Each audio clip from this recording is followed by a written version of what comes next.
자, 그러면은 직접적인 사례로서 한옥을 짓는 과정을 보여드리면서 설명을 해드리도록 하겠습니다.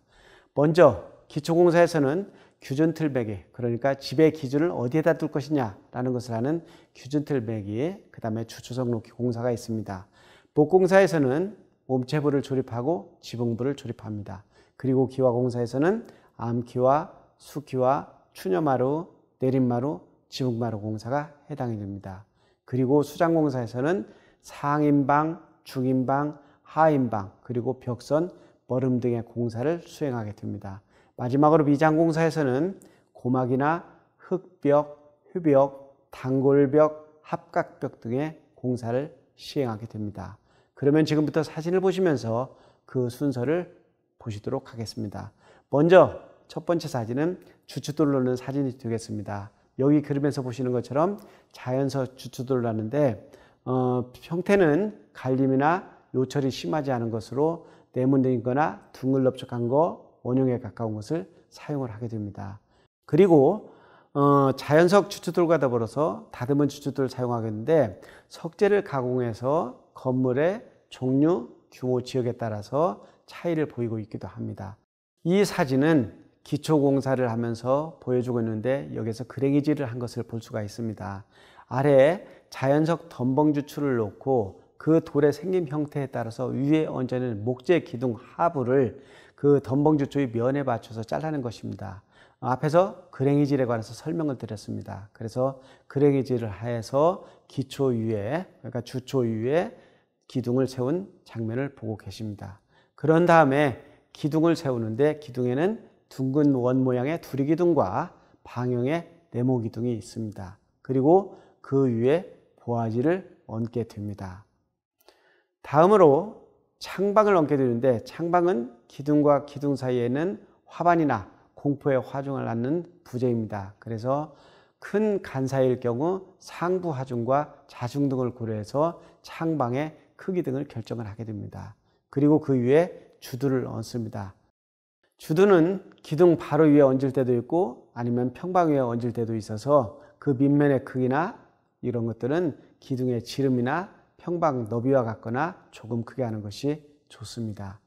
다음에 그 위에 대들보를 얹게 됩니다. 그래서 보의 춤은 간사의 2분의 1 내외 아니면 최소 15분의 1 정도가 적정합니다. 그리고 그 위에 장여를 얹게 되는데 돌이 바로 밑에 받쳐서 건너지는 인방과 같은 장여를 우리가 이야기하고 있습니다. 다음으로 그 위에 주심돌이를 얹게 됩니다. 그래서 굴돌이집은 소로 수장을 할 때가 많고 납돌이집은 소로 수장을 하지만 대개는 전면에 소로 수장을 하고 후면은 생략하는 경우가 많습니다. 그리고 동자주를 얹게 됩니다. 단면은 원형이나 방형 형태가 되겠습니다. 그리고 그 위에 종보를 얹는데 종보는 대들보와 동일한 단면 형태를 유지하는 것이 좋습니다. 중돌이는 단면 형태가 원형이나 각형이 되겠습니다. 그래서 단면의 크기는 주심돌이와 동일하게 하거나 아니면 한 치 정도 작게 하는 것이 좋습니다. 그리고 그 위에 이제 대공을 하는데 대공의 단면의 크기는 밑에 오는 종보의 나비보다 한두 치 정도 작게 하는 것이 좋습니다. 추녀는 양옆을 경사지게 깎아서 마구르면이 오각형이 되게 됩니다. 그래서 추녀의 뒷끝은 중돌이와 교차해서 1.5치 정도 이상을 올리는 것이 좋습니다.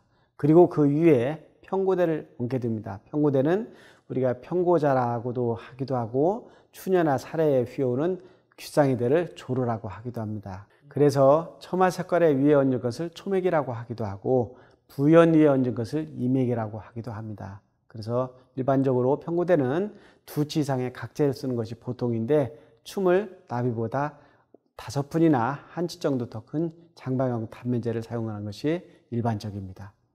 다음에 이제 석가래를 얹게 됩니다. 그래서 기와집에서 석가래는 일반적으로 지름이 3.5에서 4.5치 정도가 됩니다. 초가집에서는 3치 이하, 공락 및 지방향구에서는 4치에서 5치 정도, 그리고 법당 및 중위급 건물에서는 6치에서 8차까지도 될 정도로 이렇게 크게 사용하고 있습니다. 그리고 그 위에 귀석가래를 얹게 됩니다. 그래서 귀석가래는 추녀의 좌우면에 건 석가래를 총칭하는데 귀석가래, 선자석가래, 말굽 석가래, 나란히 석가래 이런 방법으로 조립하고 있습니다. 다음으로 지붕공사에서 박공공사와 목기형공사를 말씀드리겠습니다. 박공은 두께는 길이가 6자 정도면 8분 정도, 그리고 길이가 12자 정도면 1치에서 2치 정도를 사용하는 것이 좋습니다. 그리고 부연은 일반적으로 각재를 쓴 경우가 있는데 보통은 장방형 단면으로 처마 색깔의 구기에 비례해서 단면을 정하는 것이 일반적인 예입니다. 그리고 개판은 나비는 석가래, 부연은 한 간 사이와 같게 하고 두께는 6에서 8푼 이상, 그리고 중요 건물에서는 1치 이상으로 하기도 합니다. 부연 개판의 두께와 나비는 일반 개판과 같으나 길이는 부연의 내민 길이에 맞게 2매기에서 부연 착구가 덮일 정도로 길이로 하는 것이 일반적입니다. 그 다음에 지붕 위에 이제 적심을 얹게 됩니다. 그리고 적심 도리를 세우고 그름에 연암을 설치를 한 다음에 암기와와 숫기와 보습장, 너새를 그림과 같이 설치하게 됩니다. 그리고 추녀와 내림마루 공사를 하고 마지막으로 용마루를 얹게 됩니다. 그런 다음에 여기까지 구조체가 완성이 됐기 때문에 다음에 내부공사로 들어가게 됩니다. 그래서 내부공사에서는 수장공사로 인방과 벽선을 설치를 하게 되고, 그리고 머름과 간막이를 그림과 같이 설치하게 되고, 그런 다음에 미장공사를 실시하게 됩니다. 미장공사는 초벌 발음과 재벌 발음을 실시하고, 그런 다음에 정벌 발음을 실시합니다. 그리고 쪽소로와 우물반저에 관한 공사를 하고 공사를 마무리하게 되는 것입니다. 이렇게 해서 한옥에 관한 공사가 전부 다 마무리하게 되는 것입니다. 여기까지 해서 건축에 관한 공사는 대부분 끝나게 됩니다. 그리고 앞에서 말씀드린 것처럼 온돌에 관한 공사가 부차적으로 이루어지게 되는 것입니다. 지금까지 여러분들은 한옥의 시공 과정을 기초에서부터 맨 위에 지붕 끝에까지 이루어지는 과정을 그래픽과 실제 그림을 통해서 보셨습니다.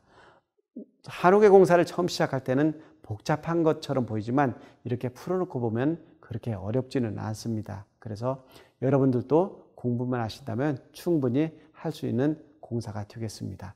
그럼 여기까지 해서 한옥의 시공에 관한 공사 내용을 마치도록 하겠습니다.